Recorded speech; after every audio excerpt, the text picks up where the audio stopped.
broadcasting, and then I'll get started.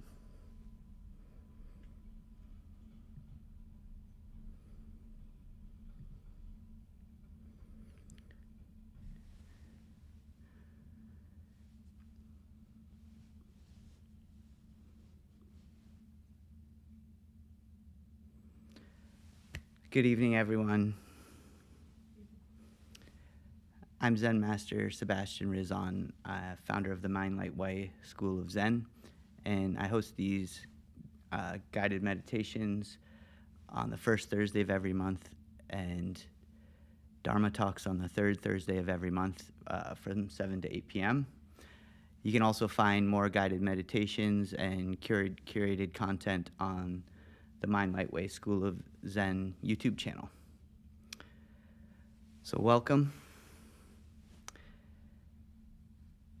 This guided meditation is a reflection of the quiet of winter.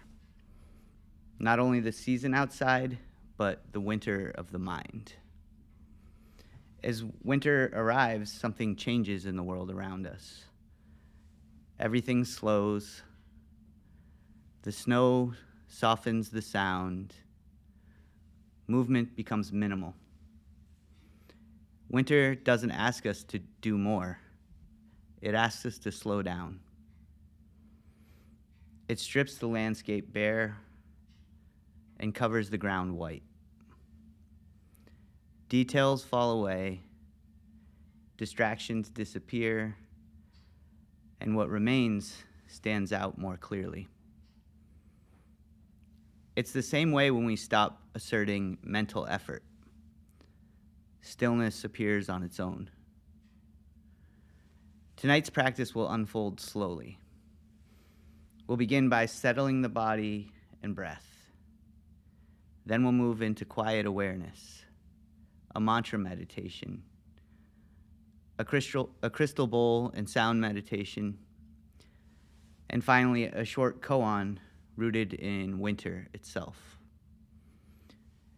There's nothing to achieve here, nothing to fix, nothing to improve. Just let yourself settle the way snow settles on the ground. Take a moment to find a comfortable posture. Let your hands rest where they naturally fall. Allow your eyes to close gently. Take in one slow, deep breath and let it go.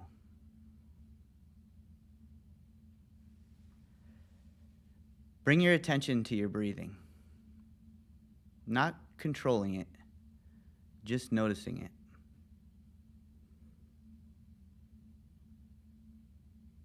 There's a quiet that comes after the first winter storm. The snow softens the sound. Nothing is moving. The air feels clear.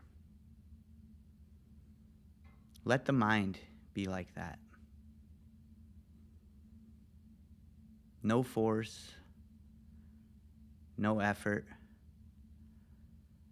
just the natural quiet that appears when nothing is stirring. Thoughts may arise, that's fine. Thoughts are like small gusts of wind.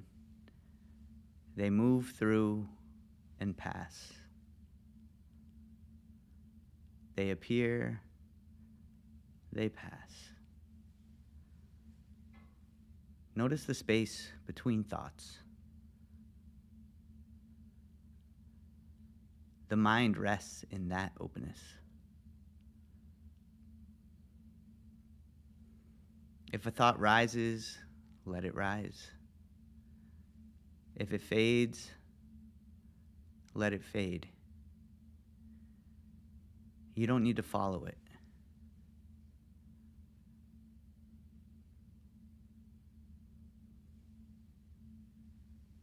Let your mind settle the way snow settles on the ground, naturally, without effort.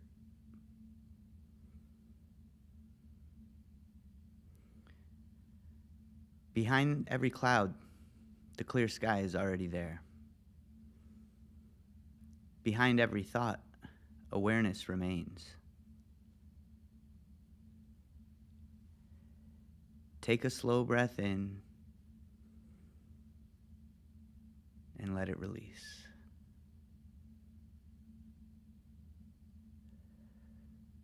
Remain here.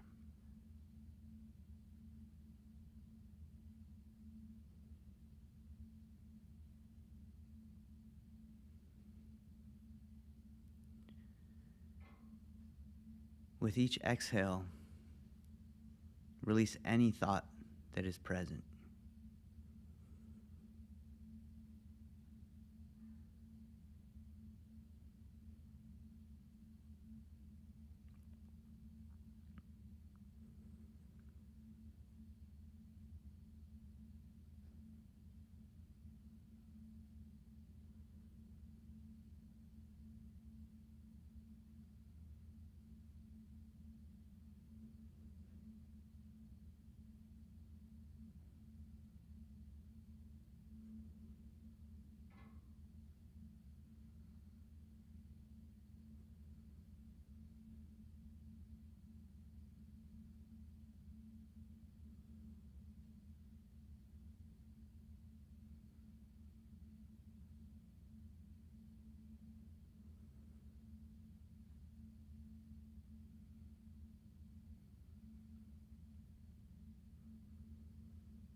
Now, bring your attention back to the body. Sit comfortably. Keep your back upright but relaxed. Release any tension you're holding in your shoulders. Take another deep breath and let it go. Let your hands rest naturally in your lap, with your right hand and your left hand touching your thumbs and centered in your lap. In this next meditation, a mantra is used. Not to force the mind to be quiet, but to give it something steady to return to, like a single light in the middle of an open winter field. As you breathe naturally, repeat the mantra silently in the mind. If you get uncomfortable at all, feel free to stand up and stretch out. Don't make yourself uncomfortable. The mantra tonight we'll be using is the mantra Kwanseum Bosal. Kwanseum Bosal is the bodhisattva of love and compassion. Repeating her name is said to alleviate suffering. Her natural instinct is to illuminate the darkness. Repeat the mantra with a gentle rhythm. No need to rush. No pressure to do anything else. If your thoughts drift, simply return your attention to the mantra. Thoughts will come, thoughts will go. Just keep returning your focus to the light of the mantra.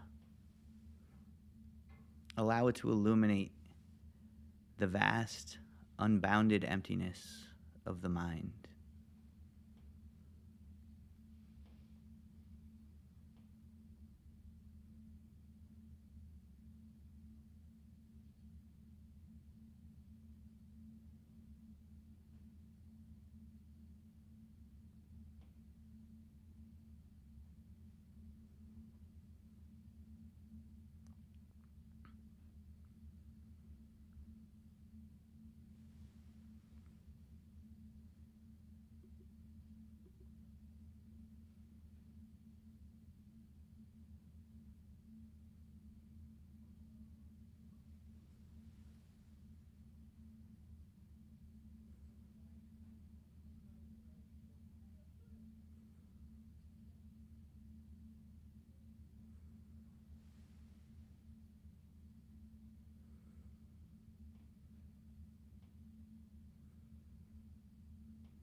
If you need to take a minute to stretch out at all, now's a good time.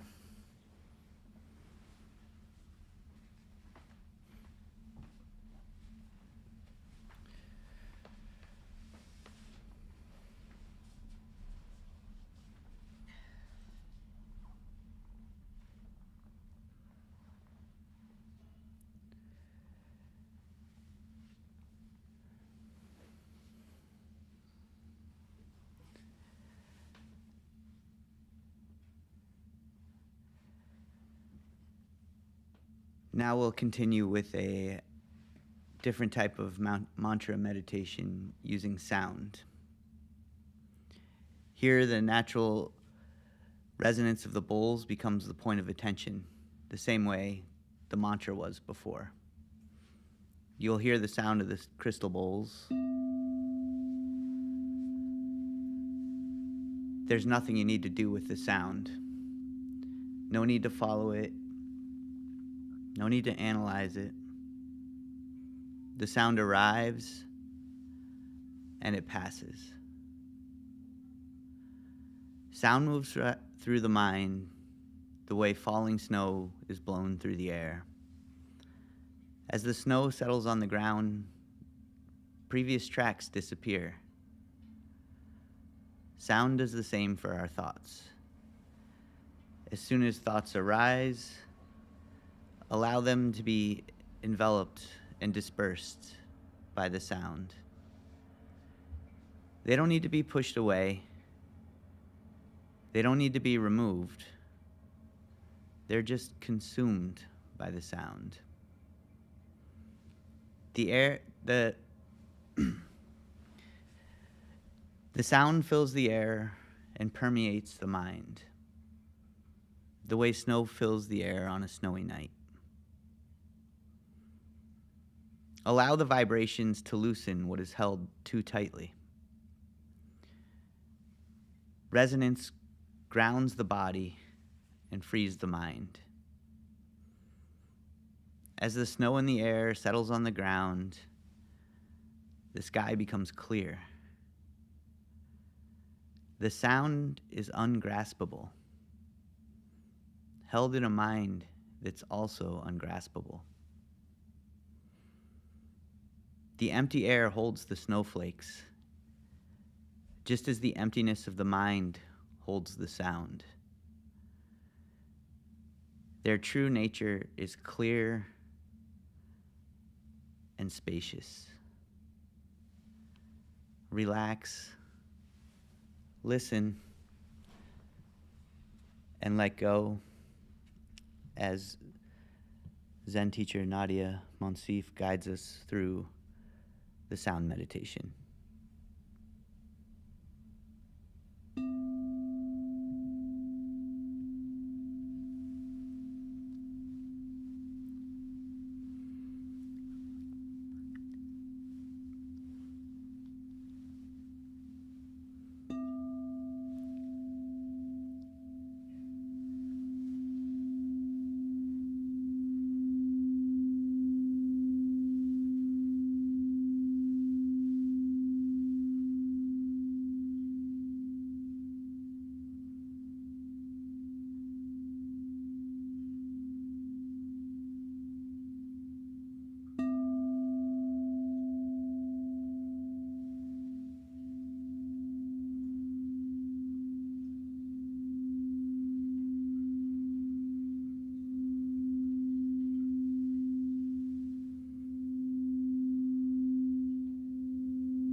As the sound fades,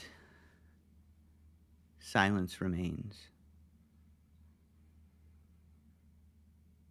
Notice how the mind reflects the seasons of nature. There are times of movement, growth, activity, creation. Time when thoughts are many and the energy moves outward. There are times of harvest, when experience is digested and understanding takes shape. And there are times of winter,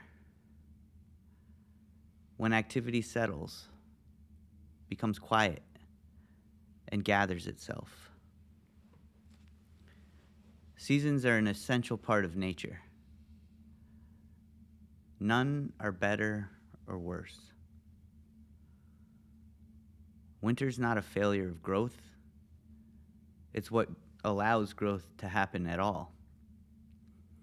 If you try to force growth in winter, the ground resists. Winter is a period of consolidation. When it's winter, the ground prepares itself to grow naturally. This moment is winter. Nothing to solve, nothing to improve, resting in what is.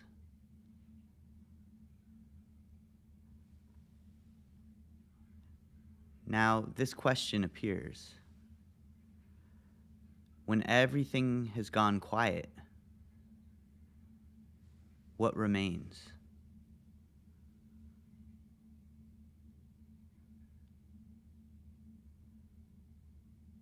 Don't answer it. Close your eyes and let the question rest the way seeds rest in winter soil. Thoughts may come, thoughts may go, but what remains when nothing stirs?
Bring your attention back to the body. Imagine the world right after a winter storm. The snow has settled. The air is quiet. Nothing is moving. There's a stillness that appears naturally. Not because it was created, but because everything has come to rest. The mind is like that. If a thought appears, let it appear. If it fades, let it fade. Under the snow, the earth is resting. Under thought, awareness remains. Clear, steady, unchanged.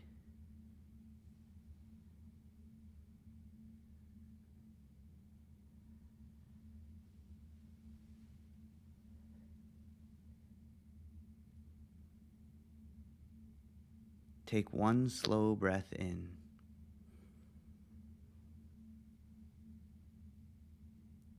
And release it.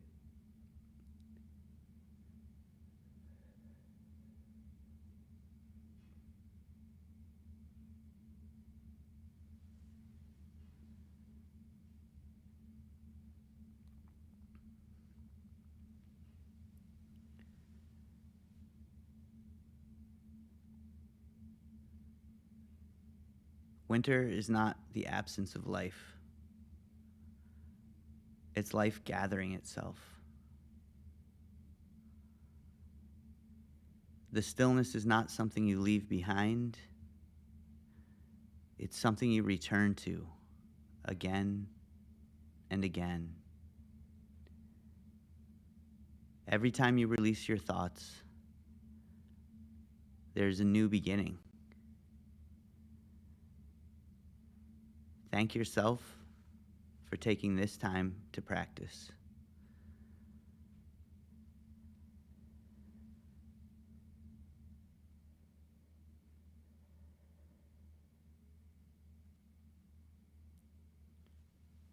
When you're ready, gently open your eyes and carry this quiet with you into the rest of your week and into the season ahead.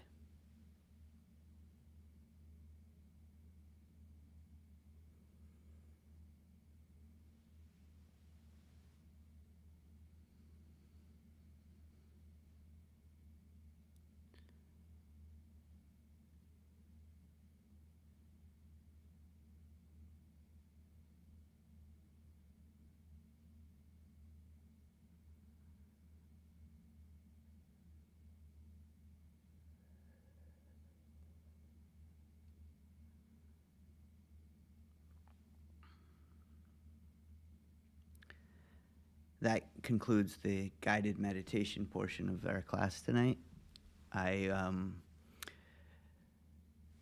usually take questions. If you have any questions about meditation, about Zen, about the mind, I take the last few minutes of class to entertain any questions you have about life. It could be about anything. Happy to answer anything you might be curious about. I'll also take questions from people online. If you want to leave questions or comments in the live chat, please do. There's a little bit of a delay, so it might take me a minute to see them. But feel free if you have anything you're curious about Zen, meditation, your own practice. The field is wide open.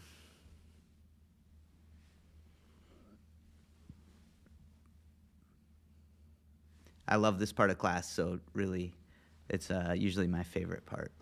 So if you do have any questions, I'd love to hear what you're curious about, and I'm sure other people are probably having the same questions.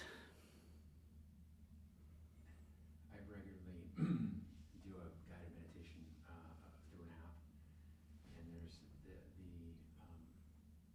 Zen master there often says, tells you to look for the looker, and that's something that I can't sort of wrap my head around in terms of I get it from a hearing perspective in terms of there is no hearer, there's only hearing, but for some reason the looker bit trips me up. So your question is another teacher, a Zen teacher, had told you look for the looker, and it's something you're having. You have a difficult time understanding, perhaps. Yeah, and the instruction more is, turn attention upon itself, and then, yeah, I just have I don't know what that means. Yeah, I think I'm just going to say it so other people can hear it. You said the instruction is to turn attention upon itself. And I think there's a difficulty with teaching what we call the Zen teachings, the Buddha Dharma, the teachings of Buddha. It's all pointing to something, but it's something that can only be pointed to with words or gestures or art. It is never the thing. So I think a lot of these instructions are, you can take, at least for myself, you can take all of the instructions I give about this as metaphor for something else. It's symbolic of something, but it's not the thing. So in the tradition I come from, and this goes all the way back to the origin and original teachers of Zen, all the way back to the sutras that preceded Zen, the Lankavatra Sutra. They talk about the mind, and that there's one mind. Well, and that I think might be what, when they say look for the looker, in my tradition they would say that's the mind. It's your mind too. It's coming through you. It's what's doing the seeing. It's what's doing the hearing. But what is that? You understand, like, you have a mind, something it's like to experience. What is that?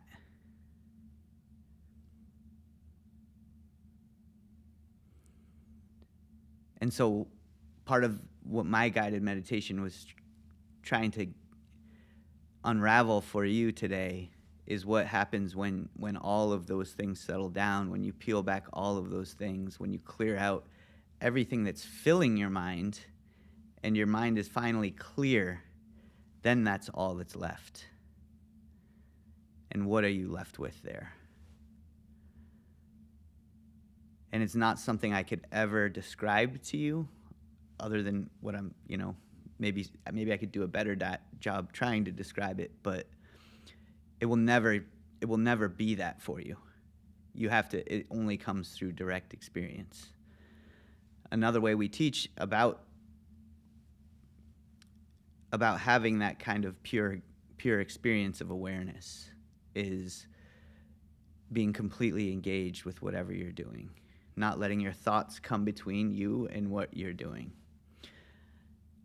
And when you do that, when you become really good at doing that to the point where it becomes effortless, the thoughts are the things that come into your mind that start dividing the mind into what you're looking at and the looker. So the thing that is actually dividing that is some sort of thought that's saying this and that, me and other, self and other. And when you completely clear your mind, either through these types of meditation or through completely engaging with each moment, then you actually experience the looker in its pure form. And so I think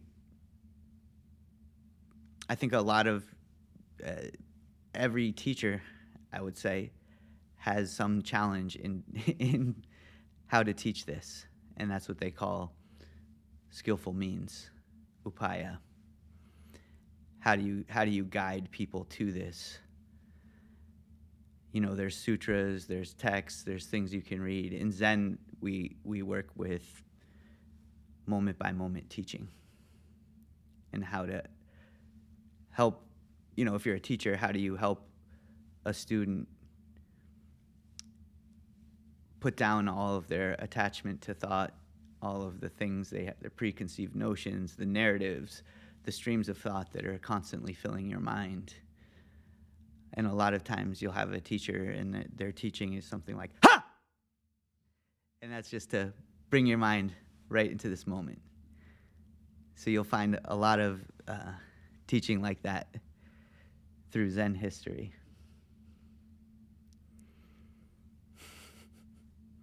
I don't know, is that a helpful answer? Or Yeah. there's only so much I can do, but I think I'm... Yeah, I think it's a difficult concept to grasp in general, just because of, Definitely, it transcends concepts. That's one of the issues, is there is no way to conceptually understand it. It has to be directly experienced. It's very simple to say these things. It's not easy to experience them. And that's why we practice together, why we encourage each other to practice, why we make communities that are based on practice. So it can be very easy to just let go, but there's so many things we want to hold on to. And I think it's just trying to help ourselves peel these back through different techniques, meditation, moving meditation. That's a thing I find really helpful to people, meaning using whatever you're doing, your actions, any activities you're doing, using that as the mantra, as the focal point of your meditation, just keeping yourself completely engaged with what you're doing, even if it's doing your dishes. But I think most people, it's much easier to do it in something a little more challenging, where it really requires your focus. So sometimes you'll hear like musicians or artists, and they say, when I'm playing, I just reach a flow state. No thoughts are coming between them and what they're doing. It's just a pure connection to that activity. And I think my own experience through these types of meditation, moving meditation, your awareness of everything expands. And the closer you get to clarity, the more expansive your awareness becomes. The less barrier there is, the less bounds, the less boundaries. When it becomes completely unbounded and free and clear, you're looking at the looker.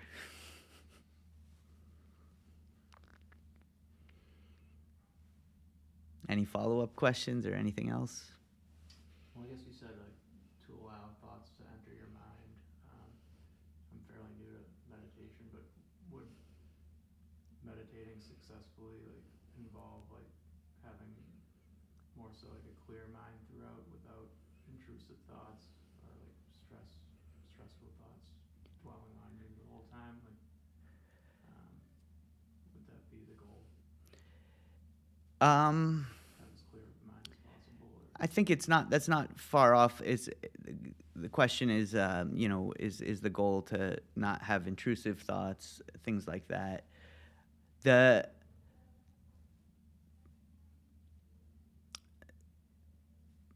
meditation is a practice, so there's no right or wrong. Things happen. There's no. It's a technique we use to help us basically control our thoughts. So our thoughts are not controlling us. So the conditions of our lives are not controlling our mind, so that we're becoming completely entangled in our own karma. So, or whatever's going on around us is controlling us, rather than us being free, having our mind free and not entangled with everything. Your body is always somewhat entangled with the conditions of the world, but your mind is, truthfully, it's free. It's not even bound to your body.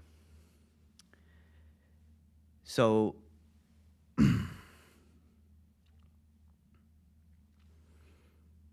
the highest state of Zen, which is also called, it comes from the word dhyana, is essentially means complete effortless engagement with what is present in your awareness. That's a very easy thing to say. It usually, for most people, I think it's possible for everybody right now, theoretically.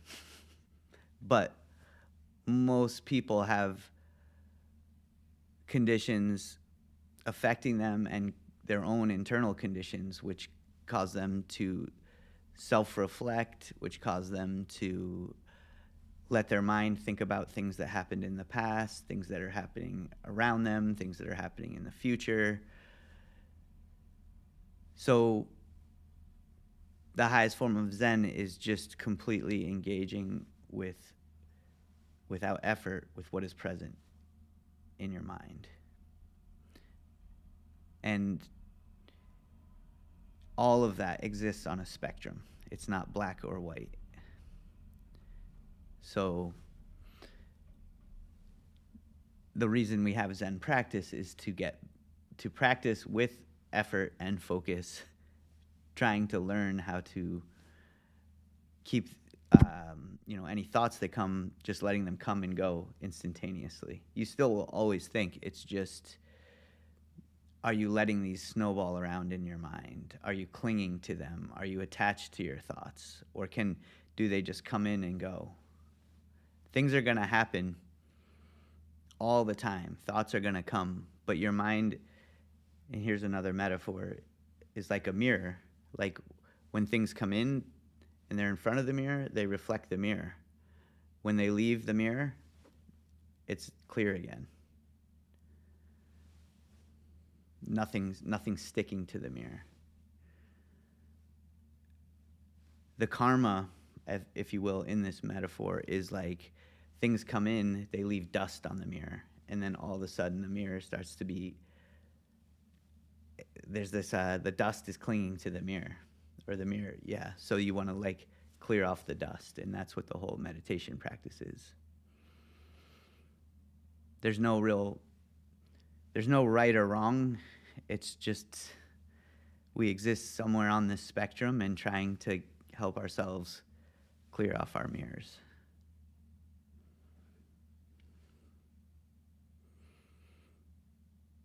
Even if you're a really advanced meditator, you'll have good and bad days as far as that goes.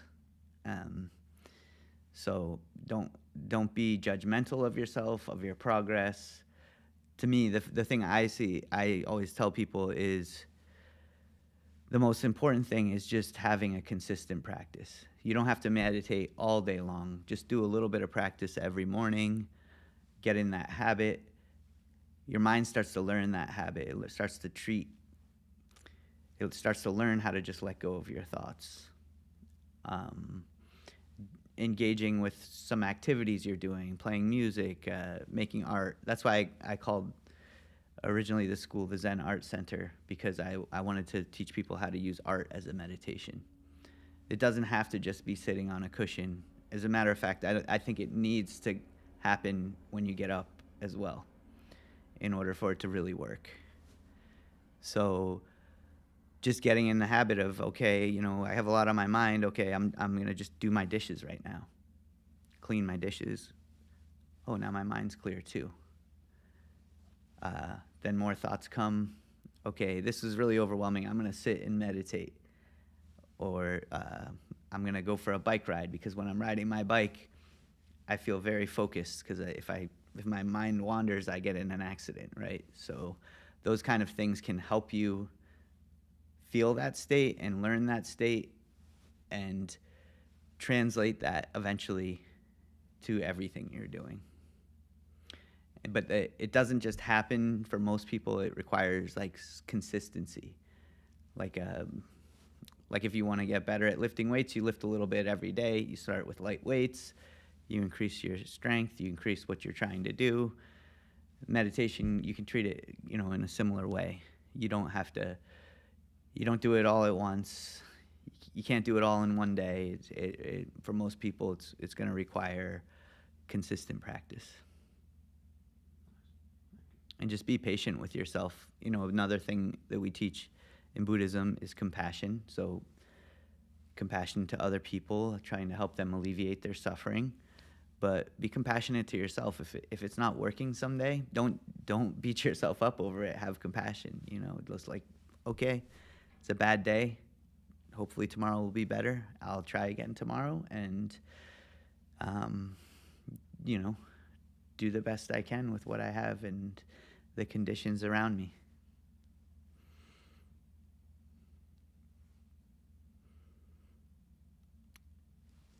Someone had a comment here. Tara. Hi, Tara. Looking at the looker makes me think of getting to a place where we can clearly see that we are one with everyone. And everyone you look at is yourself, and there's no separation. Very nice. It's kind of what I was saying. I said it a little more abstractly, but yes, there's no you or I either. Those are also ideas. If you think about it, like, yeah, where are, and this is another aspect of Zen practices, contemplation. So some of these things were kind of suggesting a type of contemplation, like what is there when nothing is stirring, right? So that's a koan. It's a question that's trying to get you to understand something. It's pointing to something. It's saying, if nothing is stirring in the mind, what is there? And this kind of contemplation is like another question is, where does my awareness end? Where does it begin? Where is the real line of where my body ends and begins? And is there really a definite line between myself and the environment and everyone else? In some regard, it's all one thing in your awareness. But we have these ideas like, I'm me, this is the table, that's Nadia, like all of these things fill our mind all the time, subconsciously. We're trained to divide up the world in that way. So some of it is like untraining more than training.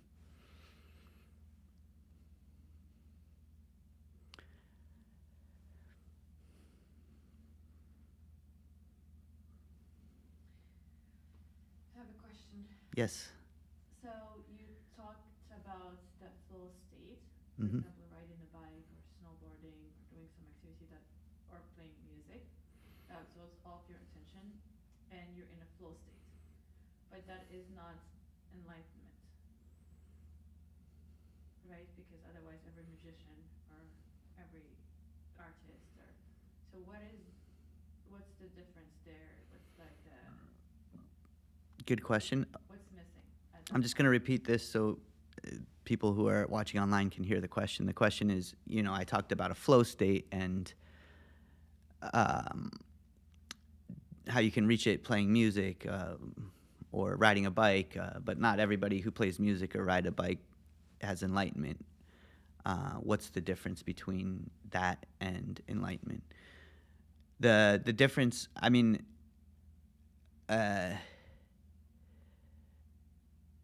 when your mind is completely clear, it's awake. It's awakened to all of these things I'm talking about. When you're in a flow state, it's probably approaching something like that. It's really hard for me to comment on what other people feel. But enlightenment, when I'm saying that, what I'm pointing to is something that is eternal. It's boundless.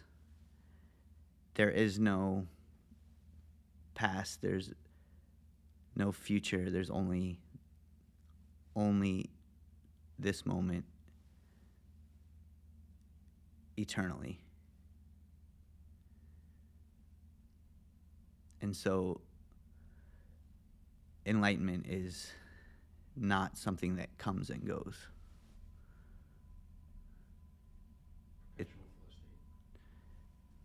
But what's missing from that flow state? What's missing from that flow state? Another excellent question.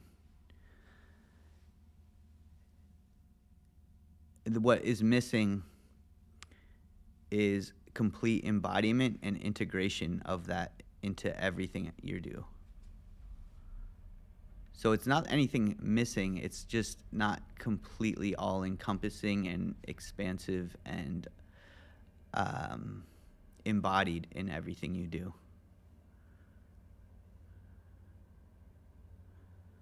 It's just it's in the way you're describing it, from what I understand, and it's like a temporary form of that, but enlightenment is not temporary.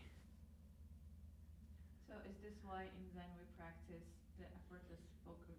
I mean, it's not effortless initially, but like the engagement in every moment, so that expansiveness is integrated in that way to every single Yeah, moment, every task. that's exactly it. So the consistent practice I was talking about is what helps us integrate that experience into every moment of our lived experience.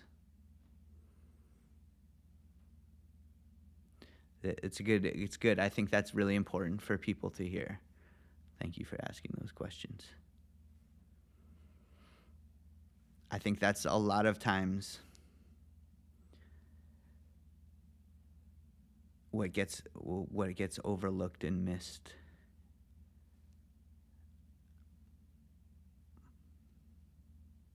I honestly think mostly everybody I've talked to has had some form of flow state or awakened experience at some point in their life. Just sometimes like looking out into something beautiful in nature or out deep into space at night, on a clear night, you feel completely connected. And you feel like your mind is all the way out there in all of the different corners of the universe. I've talked to a lot of different people who tell me about these types of experiences. That is a form of awakening to me, but enlightenment is that eternally. And that's embodied in your life form and beyond life and death as well.